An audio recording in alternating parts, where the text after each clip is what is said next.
I get tapped by my team lead to make sure I go to the office-wide meeting that day because I'm getting presented with something. I'm like, oh, this is great.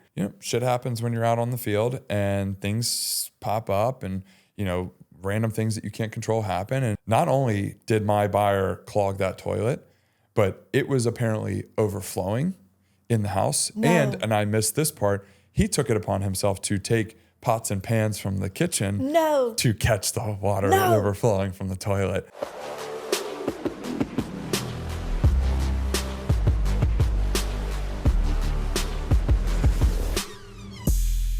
Hey everybody, welcome back to another episode of The Real Estate Show. I'm Tiffany Weber, a real estate attorney at Thomas & Weber with 2 locations, Mooresville and Huntersville, North Carolina. And today I am so excited. We have a very special guest, Andy Griesinger.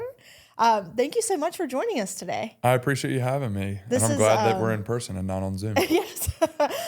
One thing that is yes, we have a lot of YouTube subscribers, but not the same on social media. Like law firms aren't exactly too exciting to follow on Instagram, but you are an exciting follow on Instagram. So we're definitely going to get into the work that you've built in to build up your social presence. But I want to start from the very beginning. Sure.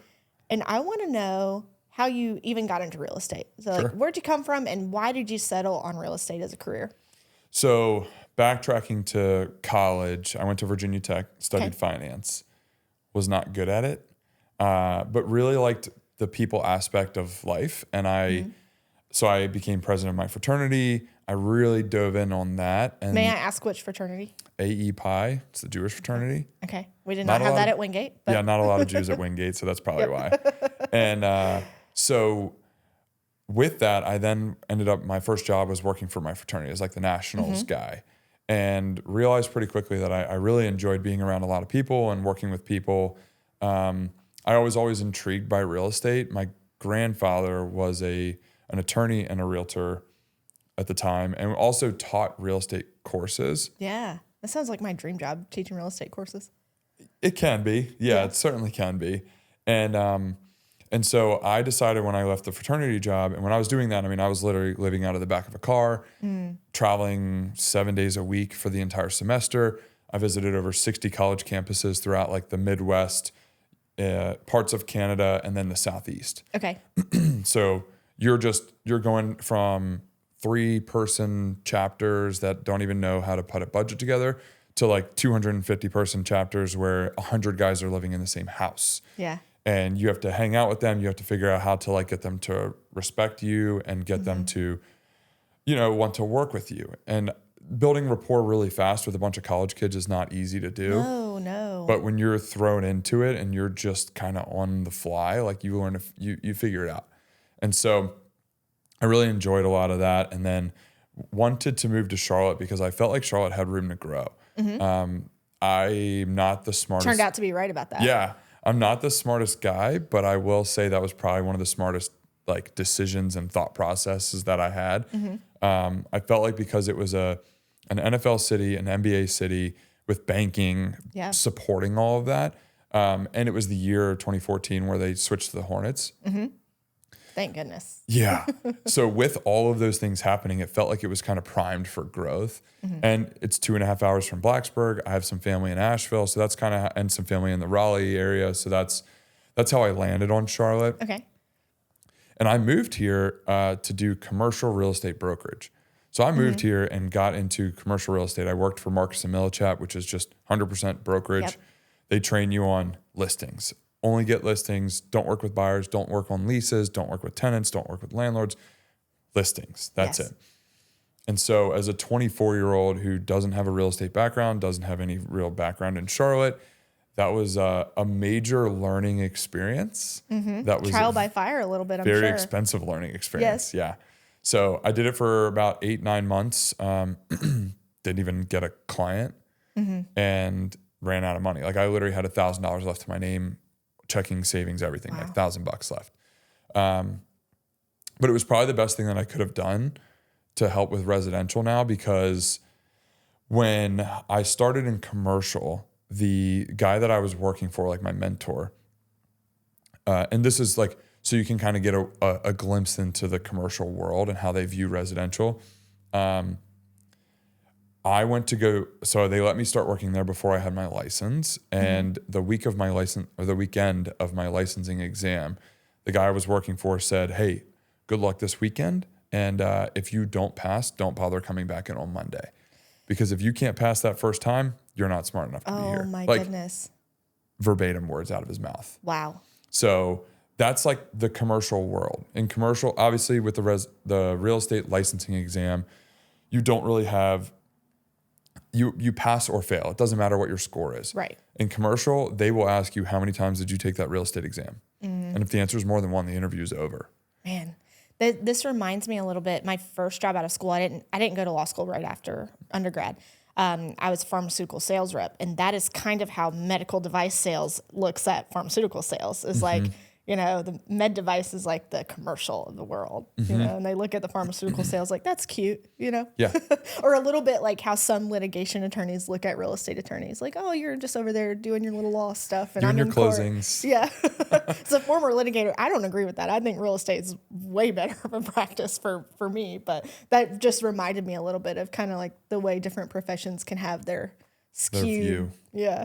It's very interesting, and it like builds this mindset around what you're doing. And so then I didn't, which is sad as a finance major, like I didn't really understand a lot of the commercial real estate financing, which is obviously like the biggest piece. Yeah. So I went and worked in commercial real estate finance for about 2.5 years, and I absolutely hated it. And one of my best friends who I used to work with, I have a great friend group from that job still.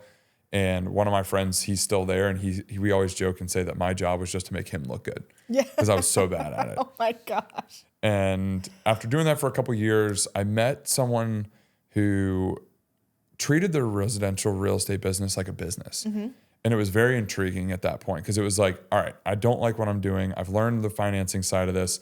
I did commercial brokerage. I really like the aspect of brokerage because you eat what you kill. There's a higher correlation to, if I work hard and things sort of fall in the line, I can make more money. Right. A little bit more control over your destiny than you would in a 9-to-5. Yeah, and I like nice things. So I figure if I work hard, then I can earn the ability to buy some nice things. So I met an agent that really treated it like a business. They had like transaction coordinator in place. They had an assistant. They had all these people so they could handle the paperwork, and the agent could be in front of people. Doing what they do best. Yeah. And so I said, you know what? I'm going to wait for my bonus, and then I'm just going to go do it. And so spring of 2017 was when I got into residential. Really? Like, I mean, I know that's, 7 years now, but when I hear 2017, I feel like it was just yesterday. I know. So, and I would have I don't know, I would have put you at like a 15-year guy, right out of school, maybe even in school, because you carry yourself that way, that like you've been doing this forever. I try to make it seem easy, right? And fun. And that's where, not to skip steps for today, but like, that's why I leaned in heavy on social media, was because I wanted to be able to show everyone kind of what I'm doing all the time, and not just be the commercial reel of, hey, here's just listed, just sold, under contract. Like, sure. Yeah. Like, pat myself on the back. There's a lot of those, but at the end of the day, it's more about like who I am as a full person, and a well-rounded person, and that just happens to sell homes, right? We agree with that philosophy completely. One thing that we find in the legal industry is that people have a perception of attorneys, that they're like, in the suit, really kind of almost angry all the time, not approachable, not really going to explain stuff to you. But we think it's really important that when people come in to sit down at our closing table, that they understand who they're going to be talking to and what it's like to work with us. And I think that's really what you're describing right there is, I want to show a potential client who I am, the real person that they will be walking alongside in this process. Because otherwise, it's almost like it's a little sneaky, if you portray one thing and then the client shows up and they're like, you're not like your videos at all. Right. So it kind of endears them to you in advance of like, that's my guy. That's who I want to work with. Yeah, and the initial mindset around it was, where are my ideal clients? They are sitting at the bank. This is pre-COVID, obviously. They're sitting at work in Uptown. They are scrolling Instagram in between their meetings and in between emails. So why not be in front of them? Yep. Right? Why not try and start putting myself in front of all these people that are local, that are scrolling Instagram, that are high earners that want to buy a house in Charlotte. Because also, if I can do a good job with them buying a house, then ideally I'll be able to help them sell the house and buy a bigger house. And help their friends buy and their help their houses. friends and their family and their coworkers and everyone, right? Yeah. So I kind of cut my teeth and built my business on buyers, working with a lot of buyers. And those buyers turn into sellers. Those buyers turn into referral partners. And that's kind of the initial growth phase that I had. It was through Instagram. It was through working with a lot of buyers. Yeah, and you're maybe not giving yourself enough credit here because it's not just buyers. It's a very specific buyer that you described. That's not every person that's looking to buy a house or sell a house. You know, that's the typical thing we see on social media is, if you're looking to buy or sell, call me. My husband, Ryan, when we do seminars and we'll talk about marketing for agents, he'll present to them, talk about your ideal client. Who do you want to be working with? What do they do for work? Where do they go for fun? That's who you're going to put your message out to. And you know this, but you know, agents will look at us kind of like, that doesn't work. That's not going to work, because then I'm going to prevent myself from, what about if I want to work with this person, or this person sees this and like, well, I'm not that, so I'll never work with them. It doesn't work like that at all. Right. If you get more specific about who you're talking to, then the algorithm knows who to serve up your content to. And then you start to build yourself as the expert for that type of person. And like you said, then you get the referrals from those people, and it's more of the same type of person you like to work with.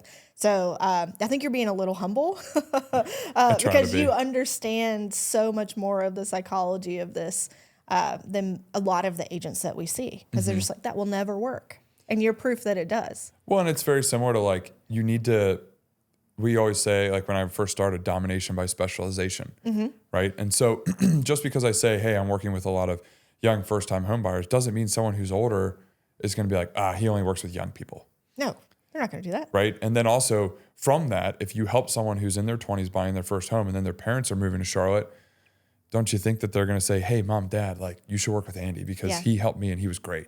Well, and the parents also, especially when their kids are buying houses, are watching that transaction like a hawk.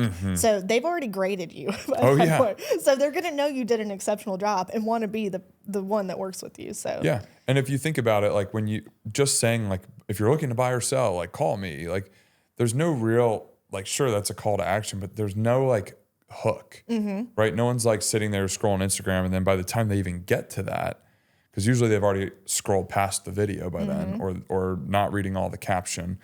By the time they get to that, they're like, okay, well, I'm not looking to buy right now, so next. Yes. Right? But if you're like, hey, I went to Virginia Tech. I'm a Hokie. I love Virginia Tech. I'll be at this event. Also, like, you know, I happen to be a real estate agent. They're going, oh, I went to Virginia Tech. Oh, I love tech football. I'm going to be there. Oh, and actually, I've been thinking about buying a house. Yeah. Right? It's like an indirect kind of sell without having to just say, like, you need to call me to buy a house. Right.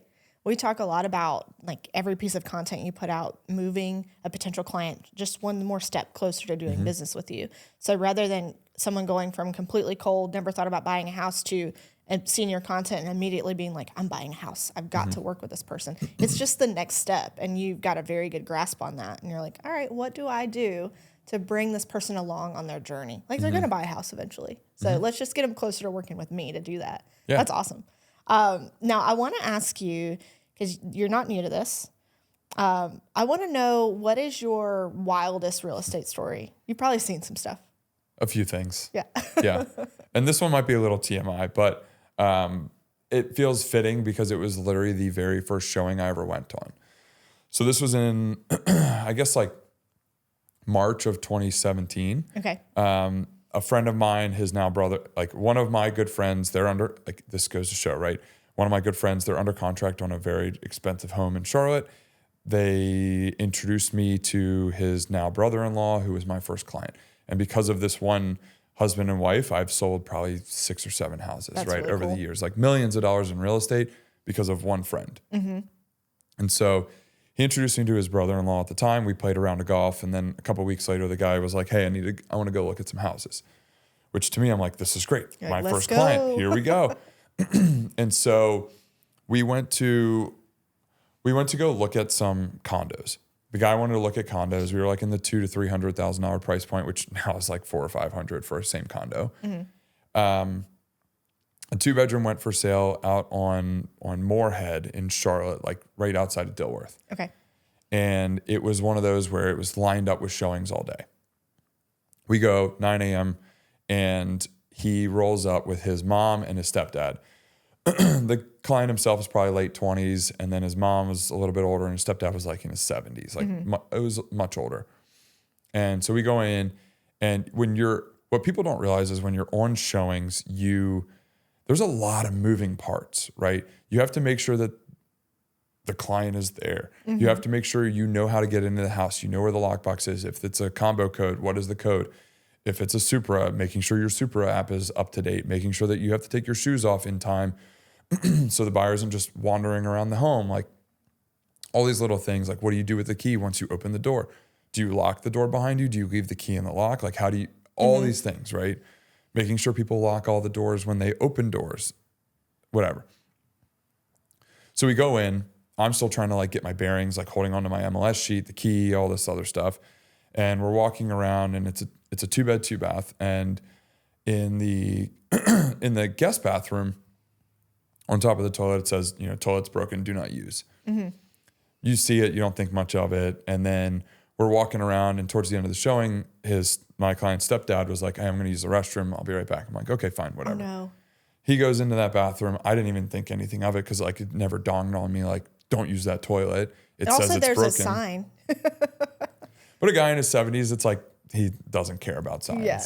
And so he went in there, used the restroom, came back out. I'm like, all right, cool, let's go. Like, we're done with the showing. Let's go ahead and head out. And people use the bathroom all the time on showings. And I always say, like, just don't use the primary bathroom. Like, if there's a powder room, like, just use that. Like, that's the one that guests use. Like, if you have to go, you got to go. Like, I get it. And if it's a vacant home, make sure you flush first. Make sure there's actually water, right? So he comes out and he said, hey, the toilet's clogged. I'm like, oh no. No. And so I'm like, okay, well, what do we have to do? Like, I'll call the listing agent luckily it was an agent at my firm at the time. So I called her and I was like, hey, I'm super embarrassed. I don't really know what to do. My buyer, the stepdad, like clogged the toilet, and I know you have showings lined up all day. And she's like, oh, You gotta be I'll kidding call me. the sellers. Like, we'll have to figure this out. But like, thanks for letting me know. But like, I can't help but laugh at you because I know this was your very first showing. And of course, this is going to happen to you on your first showing. Yeah. And not only was it my first showing, it was the first showing of the day, and they probably had 15 showings lined up that day. Right. So everyone coming in is going to see this clogged toilet until it gets fixed. Yeah. And I'm kind of like in panic mode. Like, I don't really know what to do. I don't know how to handle that. Like, I'm not going to find some caution tape to put over that thing. Yeah. I'm like, I don't know what to do. We're just going to leave. And so we leave. She calls me a couple hours later. I was like, hey, we handled it. Like, thanks for letting me know. Right. Yeah. So in my mind, I'm like, all right, problem solved. That was not the case. Oh, no. And I was like, this is already bad enough. Oh, and yeah. There's more to it. oh yeah, but wait, there's more. And so then, and again, brand new agent. I'm at a big office with hundreds of agents. And a couple weeks later, I get tapped by my team lead to make sure I go to the office-wide meeting that day because I'm getting presented with something. I'm like, oh, this is great. Sweet. Like, I don't know what it is. Maybe because it's like I'm brand new and I've been getting some buyer agencies signed, like I'm working. Rising star, man. And yeah, something like that. And so then the listing agent for this house goes up front in front of the whole office and starts talking about how, shit happens when you're out on the field and things pop up and, random things that you can't control happen, and calls me up to the front. And I'm like, oh no. Oh no, I know where this is going. And mind you, to this point, what I have told you is all I know. Yeah. Right? So then I come to find out in front of the entire office that not only did my buyer clog that toilet, but it was apparently overflowing in the house. No. And I missed this part, he took it upon himself to take pots and pans from the kitchen to catch the water overflowing from the toilet. Oh yeah. And I found that out in front of the entire office. I can 3 weeks in. You were probably doing what I'm doing right now. Like every piece of every fact revealed, you're like, what? It gets worse. It keeps so. Yeah, and they presented me with a golden plunger, and it sat on my desk for years. And it was just one of those where then you hear all the stories about people talking about that kind of stuff happening. And like, it's just one of those things where you can't help but laugh. And then in the moment, you're in full blown panic mode because you have no idea what's going on. And like, I cannot wrap my head around the pots and pans. yeah, that was bad. That's really bad. But it's the kind of thing that like now 7 years in, like that wouldn't happen. Right. Yeah. That wouldn't happen. I would have caught some things. I would have made sure something like the agent knew quicker, and I would have made sure this buyer wasn't grabbing the seller's pots and pans, right? Yeah. But there's so many moving parts in a showing, and if you're not used to that, stuff can happen and like you have no idea. And so then to be able to get called out in front of hundreds of people, it was just the cherry on top. That is, for some people that would probably be brutal, but I think you're pretty good natured and probably took it in stride. I think that's kind of funny. Yeah. Oh, it is. It is. And to me, I was like, whatever, I'm getting attention in front of the office. Now all these people know who I am. So whatever. Yeah. They're going to remember you as the golden plunger guy. Probably more than that now. But you're kind of talking a little bit too about like maturity in business too. Like not just as a person, like you can be a very mature person, but new to a business. And as you get those reps in, it's like all those things you were just describing that most people wouldn't think about when you're going on a showing. I wouldn't think about all of the things that you have to coordinate just to even be in the property. Right. And the things that you have to do as a courtesy to the people that might be coming to see the property after. Never would have crossed my mind. But those are the things that you have developed over time and, other seasoned agents have developed of like, I'm mature in this business. These are the things that like, as you're telling the new people coming up, by the way, my first showing went like this. And had I known XYZ, it would have gone differently. Yeah. Namely, the stepdad, tell him, use the restroom before we go on the showings. Yeah, or at least with that, like what I think back to what could have been avoided is that as soon as I saw do not use this toilet, if he goes, hey, I have to use the restroom, don't go to that bathroom. Yeah. Go to the other one. Like I wouldn't have thought of that. Like Yeah. if you sent me on a showing today, I probably would have thought, yeah, there's a sign on it. They'll see it. I wouldn't have been like intentionally directing them elsewhere. Right. I think there's probably a ton of people that wouldn't have either. But yeah, now that's like a tool in your toolbox that It is. And you fail forward, right? I mean, I had another very similar situation with someone going to the restroom, a kid in a house that was vacant that had the water shut off. And his parents had the pleasure of cleaning that toilet out and taking that outside. Yeah. Because there was no water in that house. So now it's like, okay, if someone says they have to use the restroom, I'll always say, run the sink or flush the toilet, something first, just so we can make sure that the water's running. Yeah. So Another you don't just thing, leave never something. would have thought of. It's like until you have to face it, you probably wouldn't think of that. Yeah, and when it happens, you'll never forget. Yes. Now I'm never going to forget. So one thing that really strikes me about you and like looking at your social media and really just how you carry yourself in this business is that you talk a lot about the value of networking with other agents. And I think in an industry where a lot of agents might like hover and growl or not really want to share knowledge, you've got an abundance mindset. So can you talk a little bit about why is that so important to you? And what do you think other agents could get out of adopting that mindset? I mean, the biggest thing and one of the most selfish reasons is because if agents know who I am and I submit an offer, there's a better chance that we can at least get that house under contract, get the buyer under contract. So that's one of the main reasons. The second, to piggyback off of that, is if I have a good relationship with the cross-sale agent, when shit hits the fan, which it inevitably will, yes, we'll be able to navigate those waters a lot easier than with an agent who we're just fighting the whole time. Yes.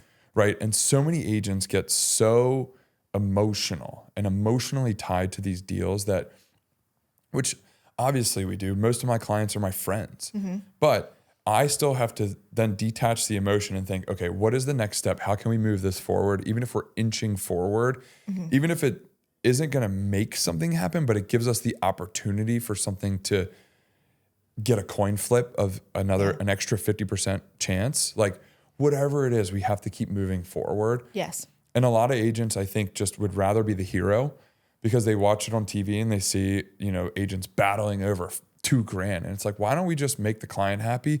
You make your client happy. Why don't we just split it and we can just keep moving forward? right? And then I don't have to use then the brain. everybody's transaction is good. Well, I mean, except for you guys giving up. We don't want that. But as far as when it comes to like building the relationship and the satisfaction within your clients, it makes a ton of sense. Yeah. Yeah. And it's like, why don't we all work together? Like sometimes I have to remind agents, if I'm representing a buyer, my buyer's goal is to buy this house. Your seller's goal is to sell this house. My goal is to help my buyer get to the closing table, and your goal is to help the seller get to the closing table. And what you just told me does none of that. Right. Right? None of it. So why don't we think about what we can do to make that happen? And if you're telling me you want out of this deal, then we got a whole other host of problems we got to deal with. Well, and that's the thing too. And if they go, okay, well, they just want out of the deal. Now I at least know how to handle that negotiation. Right. But if an agent starts getting super emotional in a deal, it's like, as someone who's not good at that, I know that I'm setting my client up for failure as soon as I go down that path. Right. And that's why I teach my team on that too. Unless you are really good at fighting that emotional fight and you can really just like wrap people around this and like pull them in and somehow not kill the deal too, or get in the way of the deal getting killed if your buyer still wants the house, there's no use in doing that. Right. And chances are, if you get sucked into that, they're going to win because that's their game. Yeah. And if you can detach your emotions and figure out, okay, what's the next tactical move we need to make that will actually help us move forward, and they're not thinking that way, chances are you can usually there's a better chance you can get what your client needs. But the agent networking piece, I mean, to me, it's huge because they're calling for office exclusive properties or off market properties. They're calling you about if you are the second best offer, maybe you just need to bump up the offer a little bit and you get that chance. When there's so many multiple offer situations going on right now, and you're submitting and you're one of 5 offers, just getting that call for the chance to adjust your offer sometimes is all that it takes. Yeah. And if you have a good relationship, you don't get that call if you don't have the relationship. You don't get the call if you don't have the relationship. And so that it's like that piece. And then when you're under contract, it just makes things so much easier when you can have like a difficult conversation with someone, but you know that they're not going to come at you just by having the conversation. Yeah. I deal with that in law too. When I was in litigation, there would be clients who would expect, because of TV or things that they've seen, that the attorneys, you see each other in court and you're just ready to rip each other's throats out. And they're almost like, why are you being kind to the other attorney? Why are you talking to them like you know them? Because you're going to get a better outcome if we're not jerks to each other. And, I'm going to go to bat for you in front of the judge, and we're going to like rip their hearts out when it comes to the case law and all of that. But when it comes to interacting with each other, being jerks doesn't get the job done. And, it's kind of the same thing of like, if you know someone, you know their character and you've worked with them before, it helps a lot with the deal. And you were talking about how you do this a lot as a benefit to your clients, but when it comes to buyers, this is another really big lesson as to who you choose as your agent matters. Because if you pick someone that doesn't have a good reputation in the industry, a listing agent's going to see that offer come over and be like, gosh, if we take this offer, this is going to be a battle, or the person's not responsive, or, they negotiate emotionally, or it's going to be name calling or whatever. And, those are things that you have to consider whenever you're taking an offer. Because it matters how the deal gets done too, not just that it is done. Yeah. And especially when you are representing a buyer and you're in multiple offers, like I can't tell you the amount of times that we have won just because I'm the buyer's agent, I have the right lender, I have the right attorney partner, I have the right insurance partner, all these things. And then the cherry on top is you actually present, and this is a lot of agents miss this too.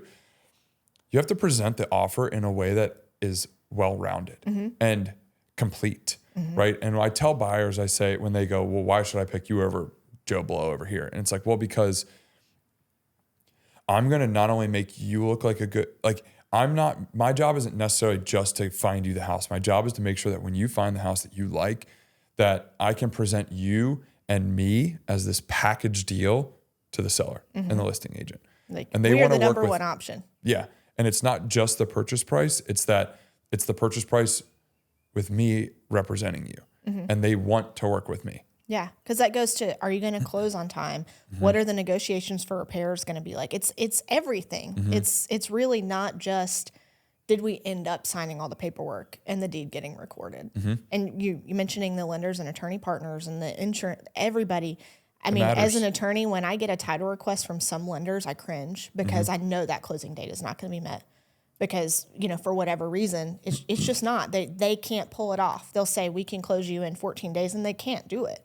So it sets everyone's expectations up to not be met and be disappointed.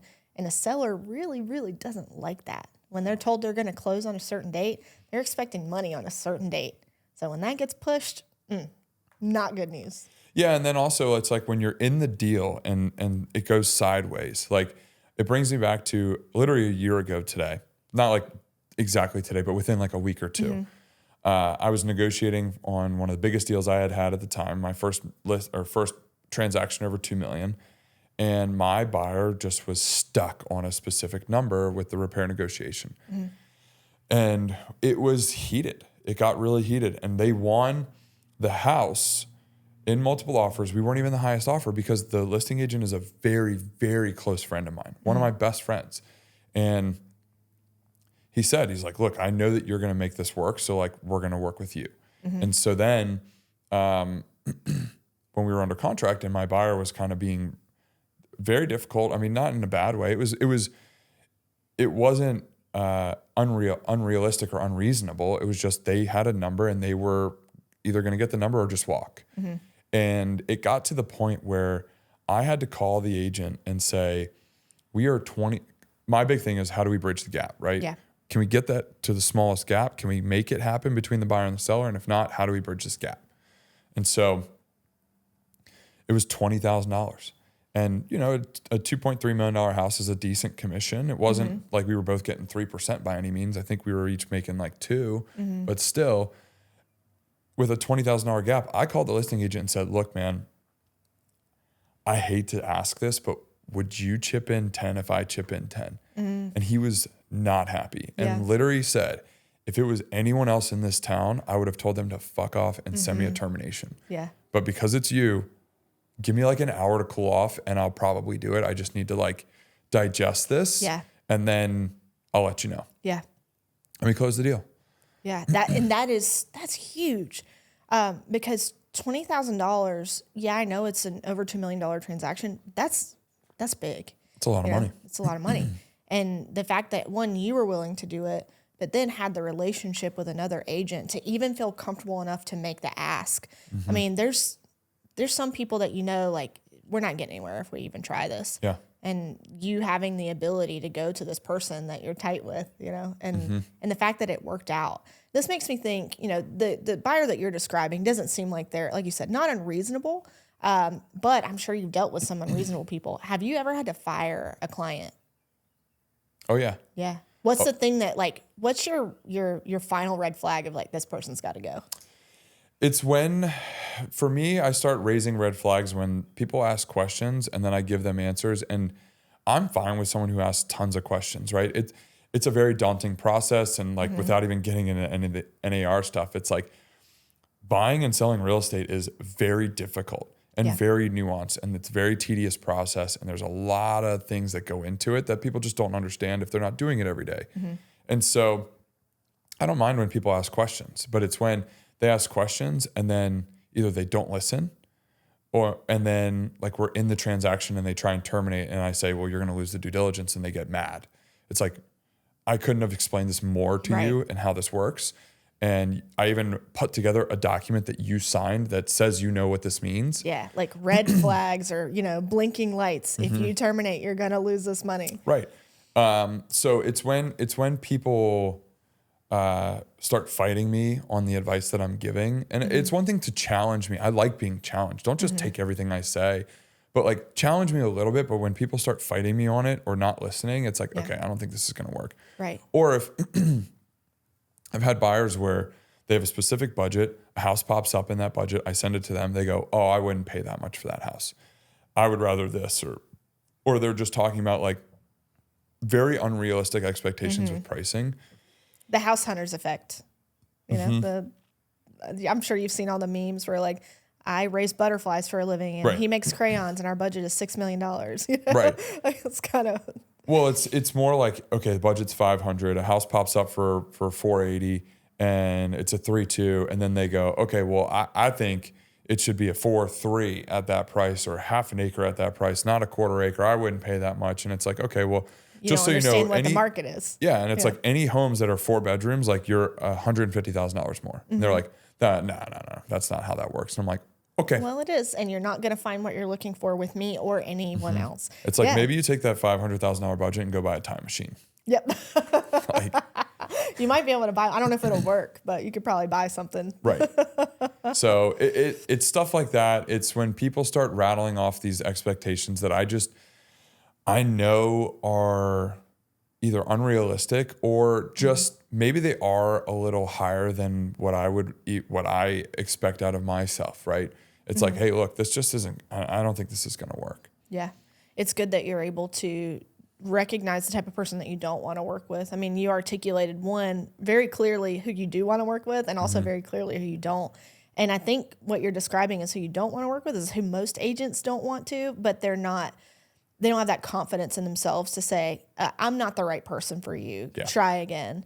And those are also the buyers that probably nobody's going to make happy. So why put yourself through it?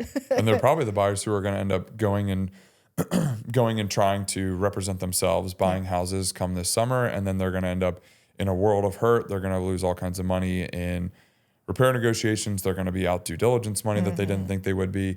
They're going to walk into homes that have structural issues, and then they're going to try and sue people for it, and they're going to get nowhere. So it's like, exactly what's do your thing.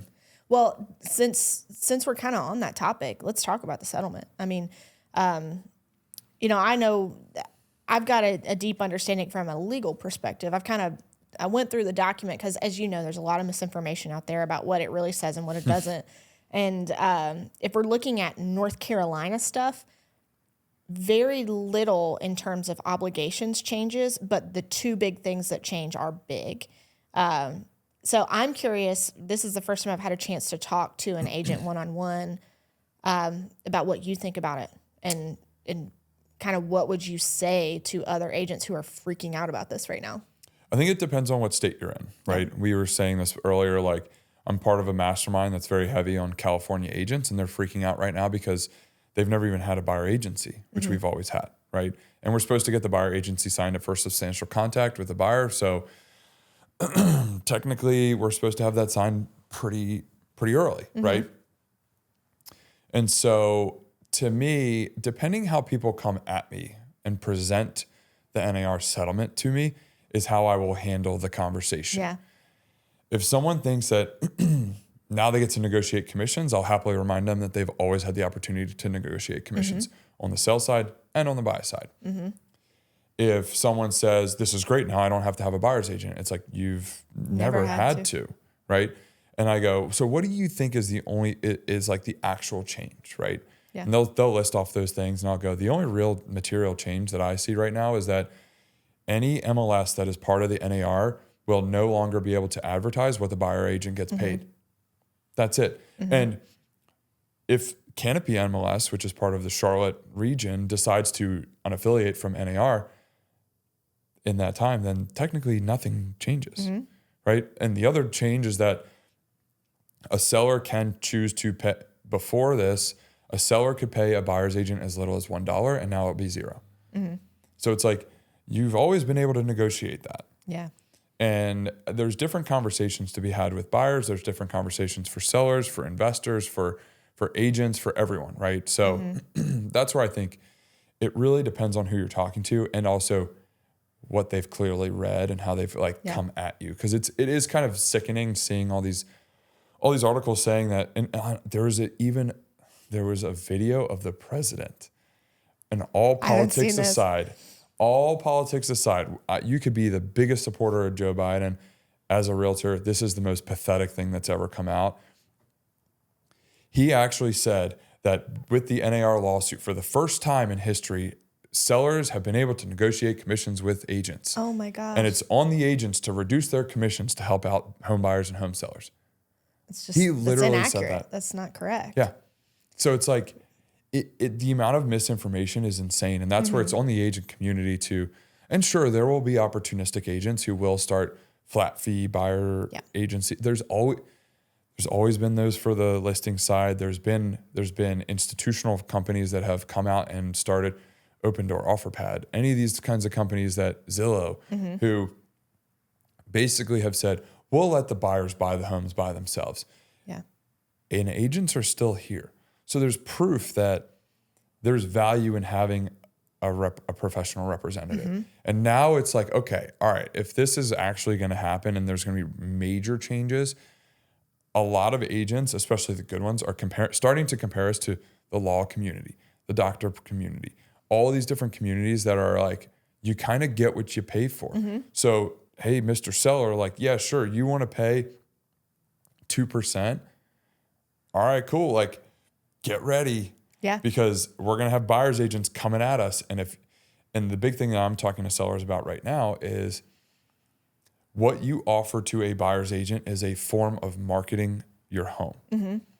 So if you're fine with paying 5%, we split it 2.5% each way. Buyer's agents are used to seeing that in Charlotte. I think that's great. If you want to pay 2%, 2.5% and pay 0 to a buyer's agent, just know what you're opening up yourself to. Yeah. Right. And if you have a home, if there are two homes in the same neighborhood up for sale, one's paying 2.5%, one's paying 0%, where do you think those agents are going to take their buyers? And where do you think those buyers are going to want to go?